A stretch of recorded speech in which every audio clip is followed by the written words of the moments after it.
My name's Layla, I'm 29, and this story starts on what was supposed to be my birthday brunch. A small, quiet thing I organized myself because, for the past few years, no one else really had. I didn't need much.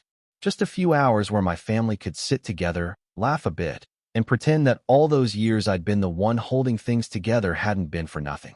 I made the reservations 2 weeks in advance. Picked a little restaurant downtown, one my mom used to like before she started saying it was too modern for her taste. I sent out the group message. Mom, Dad, my younger sister Claire, and my Aunt Linda. Everyone said they'd be there. Mom even sent a smiley face. That alone had made me hopeful. I arrived early, of course. I always do. I had this little ritual. Show up 15 minutes before, check the table, make sure everything looks good. It sounds silly, but it's the kind of thing you learn to do when you're the responsible one. The restaurant was warm and smelled like freshly baked bread and citrus. The table I'd reserved was set for 5, with little white plates and a vase of tulips in the middle. I remember staring at that vase for a good minute, just thinking how simple it looked. Clean, peaceful. I took a deep breath and told myself, this year will be different. The waiter came over, smiled, and asked if I wanted to start with coffee. I said yes and texted Mom. Just got here. Can't wait to see you guys. 10 minutes passed. Then 20. Then 45. My phone buzzed once. Claire's typing bubble flickered on, then disappeared. Another 20 minutes went by. The waiter started looking at me the way waiters look at someone who's been stood up. I forced a smile and said, they're just running late. My stomach twisted a bit at that lie. An hour later, I finally got a text. From Mom. It said, we thought you'd understand. No emoji this time. Just that. Understand what? I stared at the message until the words blurred. I thought maybe she meant they'd be late, or maybe she was joking. But then my phone lit up with a notification from Facebook. My Aunt Linda had posted a picture. Claire standing outside a salon, her hair freshly cut and styled, big smile, hand on her hip. The caption read, proud of our golden girl. Always glowing, inside and out. My stomach sank.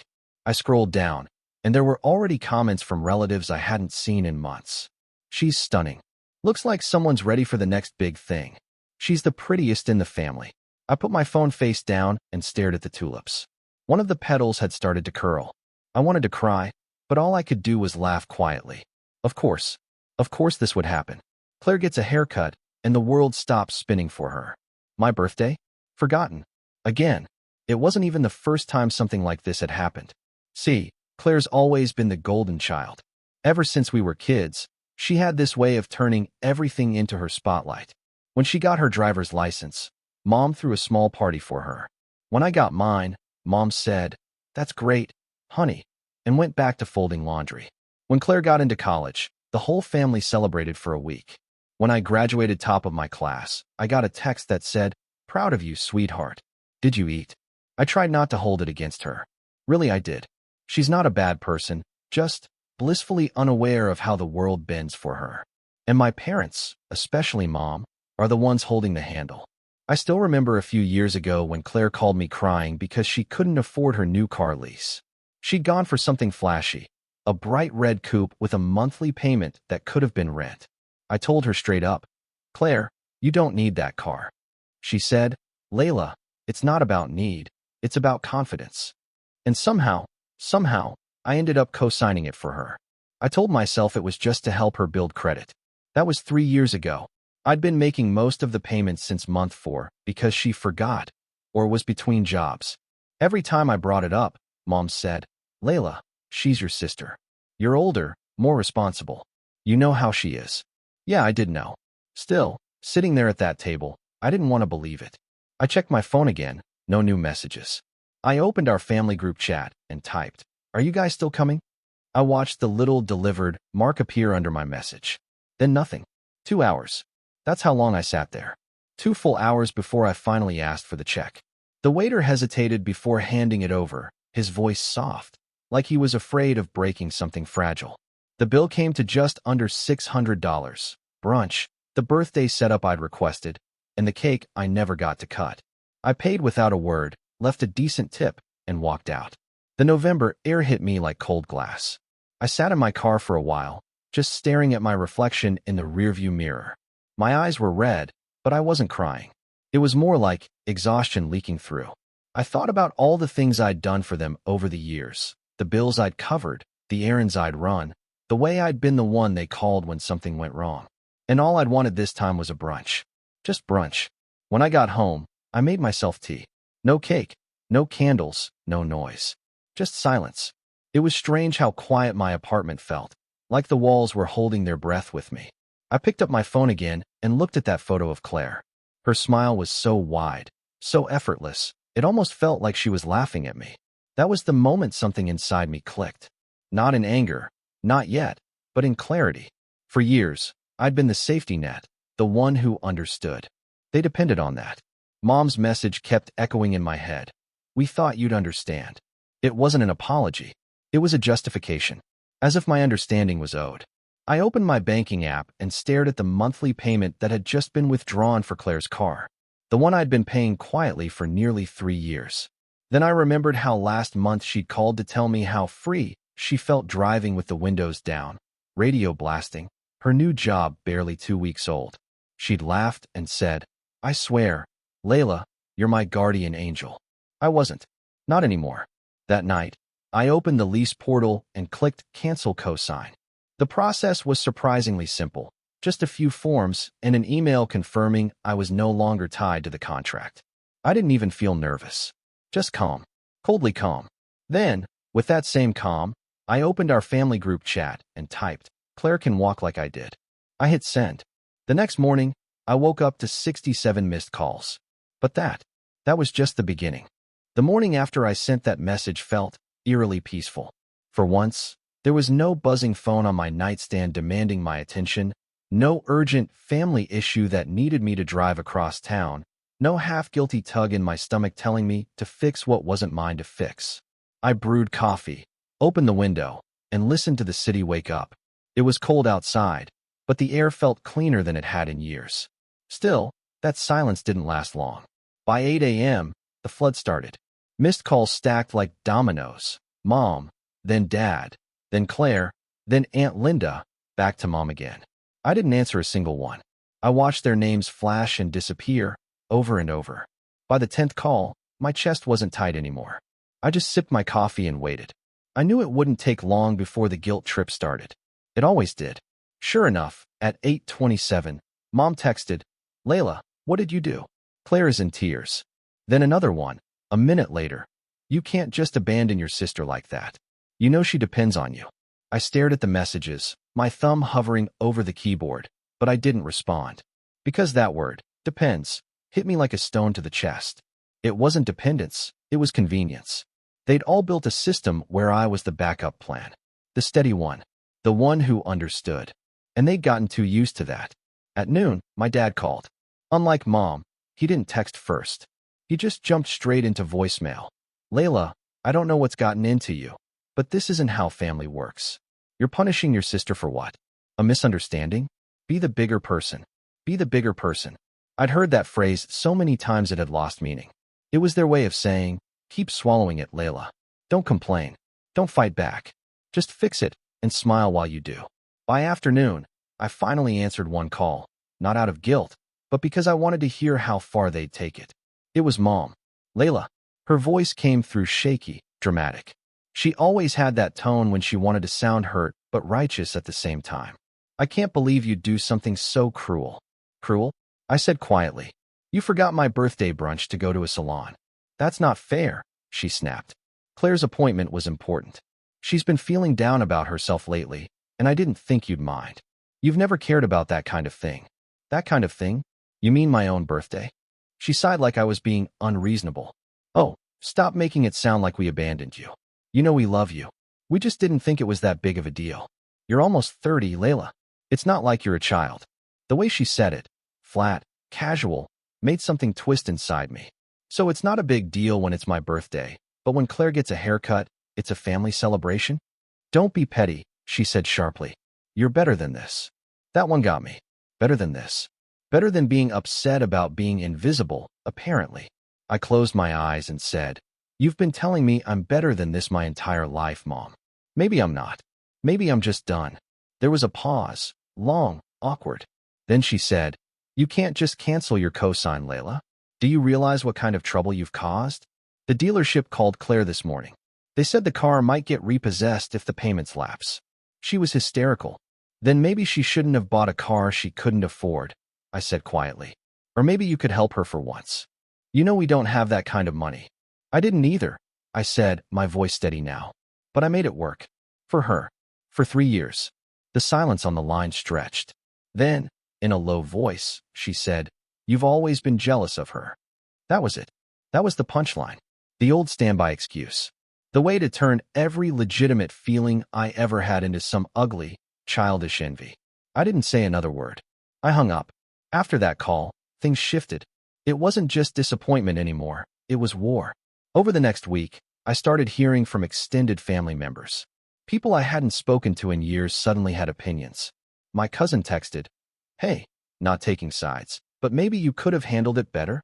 My Aunt Linda posted a long, passive-aggressive status about how some people forget what family means when they get a little success. The comments under it were full of sympathy. "You've always been the glue of the family," Linda once said. "It's sad how selfish people can be," said another. I didn't even have to guess who they were talking about. Meanwhile, Claire started posting vague little quotes to her Instagram story. "Some people want to see you fall just because they can't climb," stuff like that. She changed her profile picture to one of her crying in a car, mascara running, with the caption, "Trying to stay strong." It was laughable, really.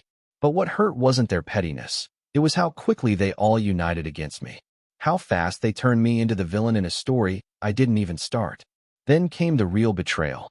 One evening, about a week later, I got home from work to find an envelope taped to my apartment door. Inside was a notice from my landlord. It said my rent had been paid twice that month, once by me, and once through an anonymous payment. At first, I thought it was an error. But when I checked my account, I realized something chilling. Someone had transferred nearly half my savings out of my joint family emergency fund. The one I'd opened years ago after Dad's surgery. I was the only one still contributing to it. But technically, Mom was a co-holder. I called the bank. They told me the transfer was authorized by her. When I confronted her, she didn't even deny it.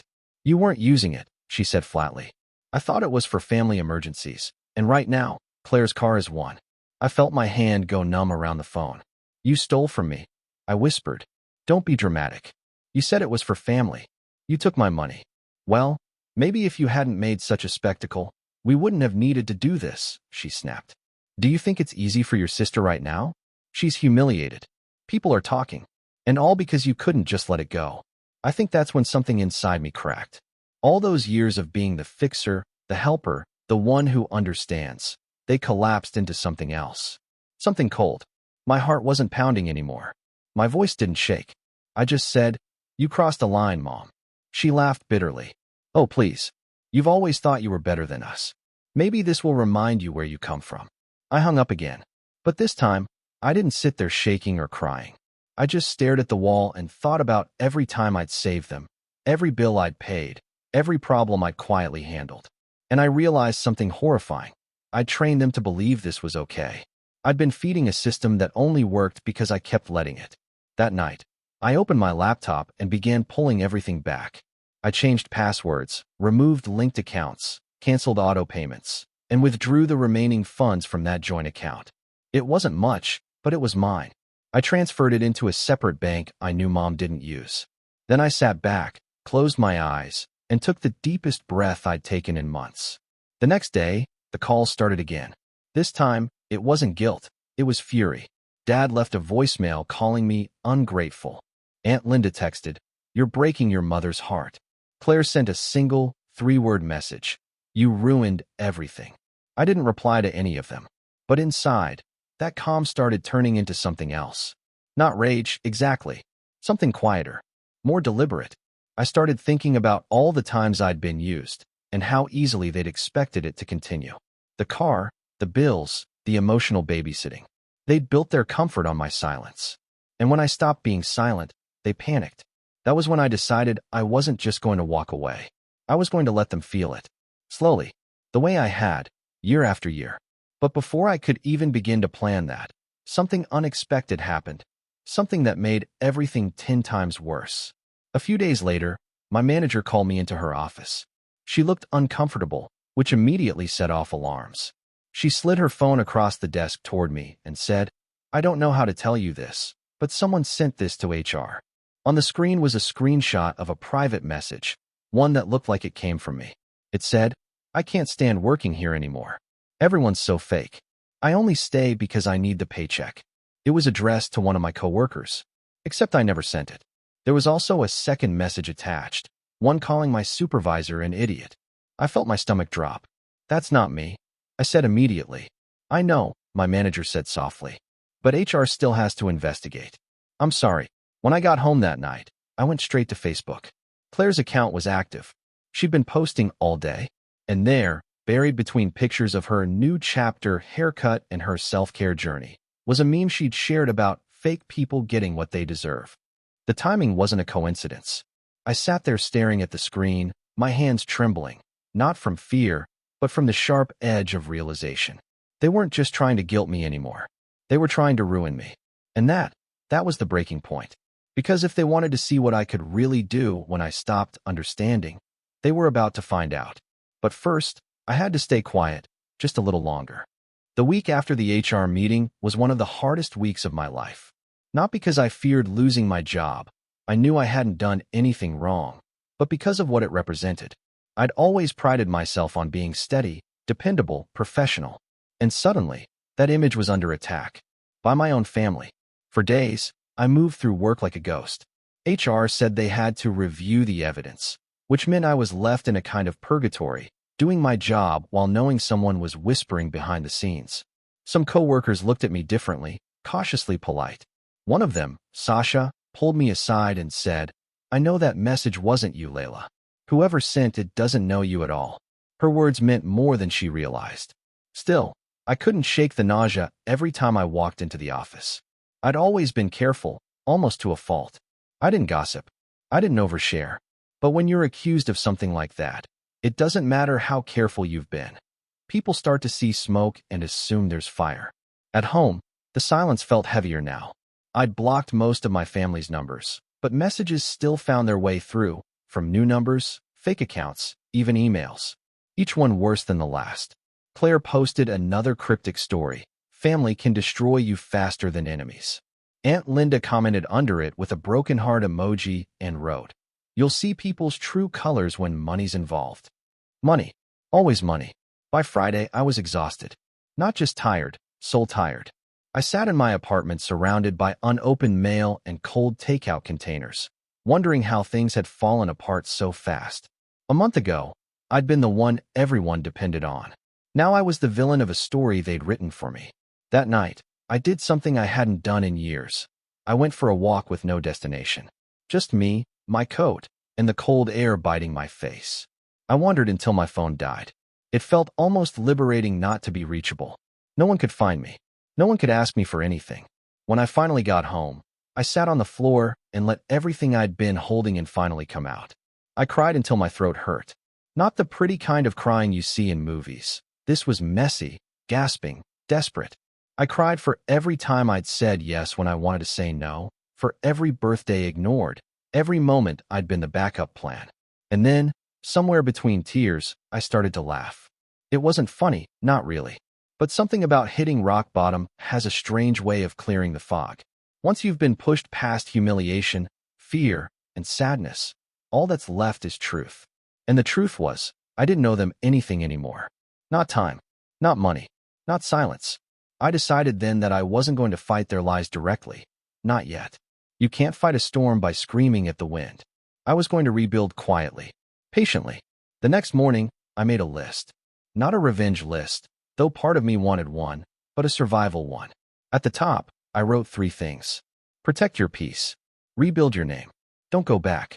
The first step was my job. I spent that weekend gathering everything I could to prove my innocence. Timestamps, work logs, even old Slack messages that showed I wasn't online when those fake messages were supposedly sent. I compiled it all neatly, wrote a calm and factual summary, and sent it to HR. No emotion, no accusations, just proof. When I handed it in, my manager smiled faintly and said, "You didn't deserve this." I nodded. I know. A few days later, HR closed the case. Officially cleared. They even apologized. The screenshots had come from an unverified account with no traceable email. But I knew who it was. I didn't need proof.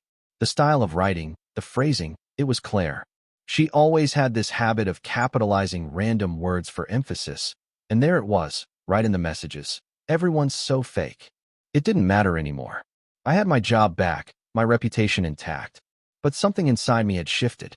I stopped eating lunch at my desk and started going outside instead. I started reading again, real books, not just articles about productivity. For the first time in years, I took care of myself without feeling guilty. At first, it felt strange, like wearing clothes that didn't quite fit yet. But slowly, it became natural. Then, one afternoon, an email changed everything. A recruiter reached out. Apparently, someone I'd met at a conference 2 years ago had recommended me for a position at a startup. It was a hybrid role with better pay and more freedom. I almost deleted the email out of disbelief. After everything that had happened, I didn't trust good things anymore. But I replied anyway. The interview process took 2 weeks, and to my surprise, I got the offer. When I signed the new contract, I didn't tell anyone. Not my friends, not even my coworkers. It felt good keeping something just for myself, like planting a seed in private. With the new job came a signing bonus. I used it to move to a smaller, quieter apartment in another part of the city. Nothing fancy, just mine. I didn't give my new address to anyone in my family. That was the rise, I guess. Not some grand transformation, but a quiet rebuilding. A return to myself. Of course, they didn't take my silence kindly. A month later, my mom showed up at my old apartment. My neighbor texted me, confused, saying, "Your mom's knocking on your old door and shouting your name." I could almost picture it. Her dramatic sighs, the way she'd look around for an audience.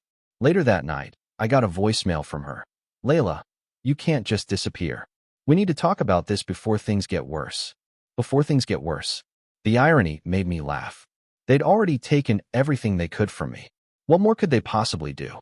Still, curiosity got the better of me. I checked Claire's social media again. She'd deleted some of her old posts, replaced them with photos of herself looking glamorous at events, smiling that effortless smile. But the captions told another story. Learning who's real. When people show you who they are, believe them. Moving forward alone if I have to. The comments were full of sympathy. "You're so strong. Forget the haters." But buried between the praise was one comment that caught my eye, from someone named Elliot. "I hope things work out with your car situation. You deserve better." Car situation. I clicked on his profile. He worked at a local auto financing company. My stomach turned. Claire wasn't just struggling. She was trying to find someone else to bail her out again. And judging by her latest post, she'd succeeded. A few days later, I got an email from the dealership confirming that I was officially removed from the lease. They had resold the car to a new owner. I wasn't liable anymore, but I noticed something odd. The outstanding balance had been cleared with a lump sum payment. Someone had paid it off completely. It wasn't Claire. It wasn't Mom. It was Dad. And I knew immediately where he got the money. From the life insurance settlement he'd been sitting on since Grandpa passed away. The one he'd promised to use for family emergencies. Apparently, Claire's convenience still counted as one. I should have been angry, but I wasn't. I was tired. Watching from a distance had made it all so clear. They weren't going to change. Not because they were evil, but because I'd trained them not to. Every time I rescued them, I reinforced the story that I was there to fix their mistakes. And the one time I refused, I became the villain. That realization didn't make the pain go away, but it did something better. It set me free. I started writing again. Nothing formal, just thoughts. Journals full of everything I'd never said. The things I wanted to scream at them, the conversations I wished I could rewrite. It helped me understand that revenge didn't have to be loud. Sometimes, the best revenge is peace, and success they can't touch. One night, while journaling, I stumbled on an idea. Something I hadn't thought about in years. I'd always wanted to start my own small design studio. Something independent, just me and my work. No bosses, no clients who treated me like I was replaceable. I'd shelved that dream years ago because Mom said it was too risky and unrealistic. But now, I had nothing left to lose. Over the next few months, I worked on it quietly after hours. I built a portfolio, bought a cheap domain, and started taking on small freelance projects. It wasn't glamorous, but it was mine. Every client I landed felt like reclaiming a piece of myself they'd taken. Then, one evening in early spring, I got an email from a company in Canada. They'd found my work online and wanted to hire me for a long-term contract. It was the biggest project I'd ever landed. I remember staring at the email for a long time, my hands trembling. Not from fear this time, but from something like pride. I accepted the offer that night, closed my laptop, and realized how quiet everything had become. Not the lonely kind of quiet, but the peaceful kind. The kind that fills a space when you finally stop trying to earn people's love. For the first time in my life, I felt like I didn't owe anyone an explanation. And that's when I got the message. It was from Claire. After nearly 6 months of silence. The preview on my screen showed just a few words. "Please, Layla, I need your help. It's about Mom." I stared at it, my heart pounding, every part of me torn between instinct and caution. And just like that, the calm I'd worked so hard to build began to tremble, because I knew this was how it always began. Only this time, I wasn't the same Layla anymore.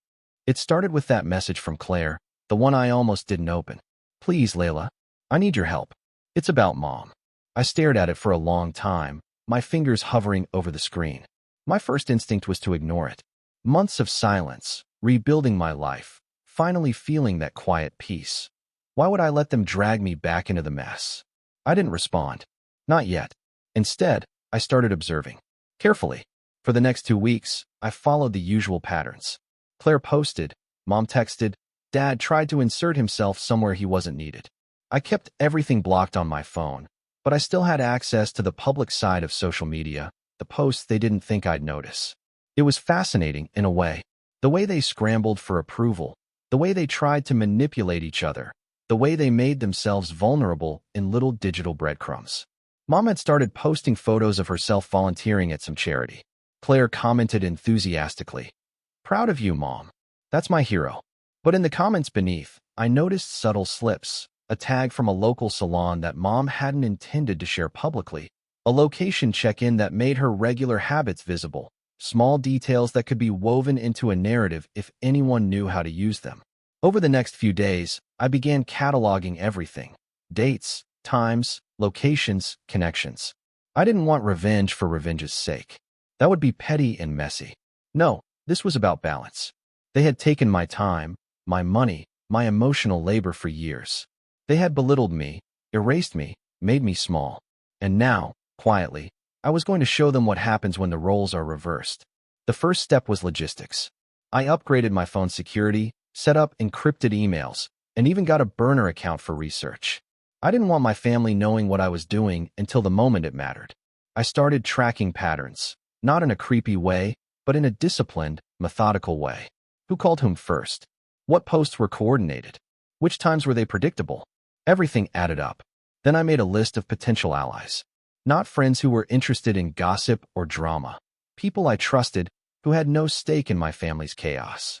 My coworker Sasha was the first on the list. She knew about the fake messages sent to HR and had always been quietly supportive. Then there was another former colleague, Daniel, who had some experience with digital security and could give me technical advice if I needed it.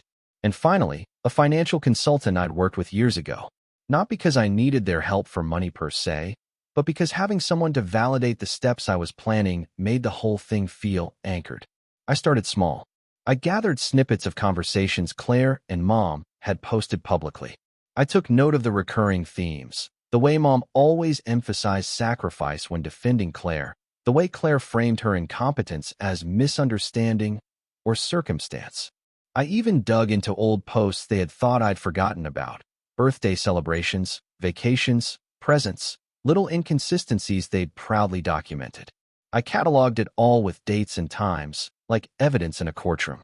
At night, I'd sit with my journals, reviewing everything I knew about them, their routines, their weaknesses, their overconfidence. And slowly, the plan began to take shape. Not a reckless, emotional plan, but a careful, deliberate one. I wanted them to feel the same shock, disbelief, and helplessness that I had felt. But I wanted it to be smart, controlled, and, above all, inevitable. One of the first pieces fell into place when I realized how much they relied on appearances. Mom's charity work wasn't entirely authentic. She loved being seen. Claire thrived on the perception of perfection, and every misstep was carefully curated to look like an accident or learning experience. If I could manipulate appearances without them realizing it, I could turn their own obsession against them. I started drafting scenarios. Small things first, things that would rattle them but wouldn't be traced back to me. A carefully timed public post exposing a contradiction in Mom's narrative. A strategic message that hinted Claire had made a mistake she couldn't cover up. I knew how to sow doubt, confusion, and anxiety without ever being directly involved. Meanwhile, I continued building my own life. My design studio was growing, my contracts were expanding, and for the first time in years, I felt untethered. Every project I completed was like reclaiming a piece of the person I had lost while tending to their needs. It gave me confidence I hadn't realized I'd been missing. And it gave me patience, the kind that only comes when you know you have the upper hand but aren't ready to use it yet. I also started testing boundaries. Little things, declining to answer harmless texts, politely but firmly refusing any requests for favors, even turning down a coffee meetup Claire suggested under the guise of catching up. Each time they tried to guilt me, I held firm. They grew restless. They needed control. And control, I realized, was my leverage. Then came the turning point, the perfect opportunity. It was during a community fundraising event. Mom had volunteered to organize a gala. Claire had tagged along to be helpful, and I was invited only because the local newspaper wanted to cover the event's family participation. It was crowded, public, and exactly the kind of stage they thrived on. I watched from the edges, invisible, noting every interaction. Mom preened in her volunteer uniform, taking selfies and answering interviews. Claire flitted from guest to guest, dropping charm like confetti, making sure everyone knew she had been instrumental in the organization. Both of them were performing, entirely unaware of my presence beyond polite acknowledgement. Perfect. I slipped out of the crowd and positioned myself strategically. One phone call to Sasha later, and we had a live feed set up, not to expose them, but to ensure that every move they made could be documented if needed. Small cameras, discreet, legal, nothing illegal, just proof. Every boast, every slip, every overstatement, all recorded. Then I reached out to my consultant. I ran through hypothetical scenarios. What if Claire made a misstep that could be embarrassing? What if Mom overplayed her charity hero act? We mapped out outcomes, contingency plans, and fallback strategies. By the time the gala ended, I had multiple paths ready. I didn't have to act immediately, but I had options, and that felt powerful. That night, as I reviewed the day's recordings, I realized the truth. This wasn't just about revenge anymore. It was about reclaiming dignity. It was about showing them, without a single word, that the world didn't revolve around Claire or Mom's manufactured narratives. I didn't need to shout. I didn't need confrontation. I just needed timing, patience, strategy, and I had all three. Over the next few weeks, I continued to set pieces in motion. Subtle things at first, incorrectly delivered invitations, minor accidents that delayed Mom's carefully planned outings, small professional tips sent anonymously that guided Claire into minor inconveniences. They were barely noticeable in isolation, but together, they began to form a pattern, a quiet unraveling. I watched their panic build in tiny increments. Texts flooded me, not because I engaged, but because they were seeking answers. They didn't know who was behind the minor disruptions. They couldn't trace them to me. And every failed attempt to regain control tightened the grip of inevitability I felt. What was most satisfying, though, was seeing the cracks in their relationship. Mom, used to orchestrating Claire's narrative, began to overcompensate. Claire, desperate for approval, became careless. Every time they leaned on each other, the balance tipped slightly, ever so slightly, toward chaos. And I, quiet, invisible, deliberate, watched it unfold, knowing I held the map. By the time spring turned to summer, I had multiple threads converging. The gala footage, the social media inconsistencies, the minor logistical disruptions, all aligned like pieces of a puzzle. It wasn't about humiliation for the sake of it. It was about balance, about showing them the truth, that the world doesn't bend for entitlement, and sometimes the quiet ones are the ones who build the strongest foundations. And deep down, I knew it was almost time. Almost time to step from the shadows and let the first domino fall. But patience was key. Timing had always been everything. One wrong move, and the plan could crumble. I had to wait for the perfect moment. I spent nights envisioning the outcome. I imagine the moment they realized that their carefully constructed world had no safety net anymore, that their comfort, built on my labor and patience, had finally shifted. And as I planned, as I gathered evidence, as I quietly rebuilt my power, I felt something I hadn't felt in years: control. Real control. For the first time in my life, the family who had taken everything from me didn't know the extent of what I could do. They didn't see it coming. And that was the most satisfying part of all. I just had to wait for the perfect opening. And it was coming. But the moment of truth, when everything collided, was still ahead. I wanted it to be clean, smart, precise. For months I'd gathered facts, screenshots, and public posts, a quiet dossier of the truth they'd worked so hard to hide. Mom's charity claims, Claire's staged crises, Dad's sudden helpful payment for the car, all of it mapped, documented, undeniable. I didn't want spectacle, I wanted balance. I started with the charity. I contacted the oversight board and a local reporter, presenting evidence of misallocated funds and inflated volunteer hours. Everything was verifiable, factual, and legally sound. The reporter published a piece detailing discrepancies between reported donations and actual spending. Claire's public apologies and staged volunteer posts fell flat against the evidence, and Mom's carefully curated hero volunteer image crumbled under scrutiny. Social media, once their sanctuary, turned into a mirror reflecting their own inconsistencies. The dealership confirmed that the lump sum payment clearing Claire's car lease had irregular ties to Dad's account. Suddenly, everyone's safety nets, their easy fixes, their appearances of control, were exposed as fragile. Emails, screenshots, and receipts were being quietly circulated by professionals who understood the value of evidence, not gossip. I watched it all unfold with deliberate calm. They scrambled, spun narratives, tried to regain control, but the pattern was clear. Mom's charity work faced an official audit, Claire's friends began questioning her credibility, and Dad's financial gesture became a topic of quiet scrutiny in his circles. The family's carefully constructed image unraveled without a single raised voice from me. Claire reached out twice, begging for help, for forgiveness, for intervention. I didn't respond. The lesson they had ignored for years was finally visible to them. I was no longer their safety net. Their pleas, performances, and manipulations no longer mattered. Mom attempted one last private appeal, sitting across from me at a cafe, trying the old guilt-laden routine. I met her gaze calmly. "You stole from me," I said simply. That was all. No shouting. No theatrics. Just truth. Silence followed, heavy and uncomfortable. For once, her defenses faltered. She had to reckon with reality without my rescue. The charity audit confirmed mismanagement, public records, and media coverage forced transparency. Claire's staged apologies became hollow. Invitations stopped arriving, and even relatives who had tolerated their antics now kept distance. My family's influence had eroded, not through confrontation, but through measured, undeniable truth. For me, the revenge wasn't about humiliation. It was about reclaiming what I had lost: my money, my time, my dignity. Slowly, quietly, my design studio grew, contracts multiplied, and my life flourished outside their sphere. The peace I had fought for returned, untainted by their entitlement. I shredded the co-sign agreement for the car lease, a symbolic gesture, final and freeing.